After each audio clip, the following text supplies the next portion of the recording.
Pero bago nga pala mangyari yan ay pinuntahan ako dito ni Mahal sa SM kung saan ako nagtatrabaho. Sana all pinupuntahan. Siyempre, ganun talaga kasi gwapo ako. Carmi. Tinanong ko nga pala siya kung bakit niya ako pinuntahan dito, eh hindi naman ako ng bababae dito. Parang hindi totoo yan ah. Kaya ang sabi niya sa akin ay hindi, may pupuntahan lang tayo. Wala nga akong ka-idea kung saan kami pupunta, basta ang sabi niya sumunod lang daw ako sa kanya. Yan, tama yan. Follow your dream. Di ba pangarap mo siya? Kaya sundan mo siya.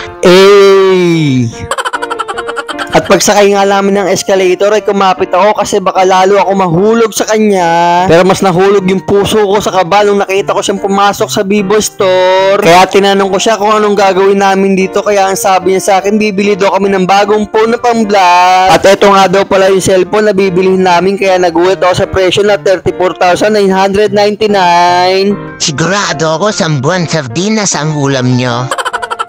At hinawaan ko nga ito para tignan maigi kasi sobrang ganda pala nito. At sobrang linaw din talaga ng camera niya kasi vlogging phone daw talaga to. At sabi niya nga pala sa akin dito ay bibili niya raw to para sa akin kasi nakikita niya raw sa akin na sobrang pangarap ko maging isang vlogger. Kaya naman nung sinabi niya yun talagang natouch ako. Kaya naman ang mabayaran namin to ay agad na itong kinuha ni Ma'am para ma-unboxing na. At para na rin ma-check kung walang defect at damage ang phone na bibilhin namin. Naramdaman ko nga dito na parang lalo ako na-inspired mag-vlog. Abay dapat lang, sa mahal ba naman ang cellphone na yan? At nang ma-unbox nga ito ay inabot niya ito sa baby ko. Grabe, sobrang ganda nga nito, mapaharap man o sa likod. Ikaw lang naman pangit dito eh. Kaya naman sinabi ko sa sarili ko na lalo kong gagalingan sa pagbablog at hindi ako susuko kahit konti lang ang nanonood at sumusuporta sa akin. Dahil naniniwala ako na balang araw ay makikilala din ako. Oo naman, may tiwala din ako sa'yo. Ay teka, napupunta na tayo sa drama. Balik na tayo sa cellphone na bibilhin namin. May kasama na nga rin pala siyang charger sa loob ng box. 80 watts nga pala yung pre-charger niya, kaya 40 minutes lang full charge ka na. At maisingit ko nga pala, sobrang babait nga pala ng mga staff dito. Kaya naman pangalawang beses na namin bumili ng vlogging phone sa kanila.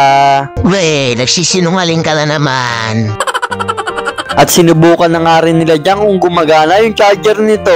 Kaya naman nung kumpirmadong gumagana lahat at walang damage ay inayos na nila lahat ito. Kaya hanggang dito na lang tong vlog namin na ito. At maraming salamat sa panonood at pagsuporta nyo. Pero bago matapos tong vlog na to ay magpipicture muna kami kasama ang bagong cellphone. Siyempre hindi pwedeng isa, dapat dalawa. Hanggang dito na lang pala. Bye-bye!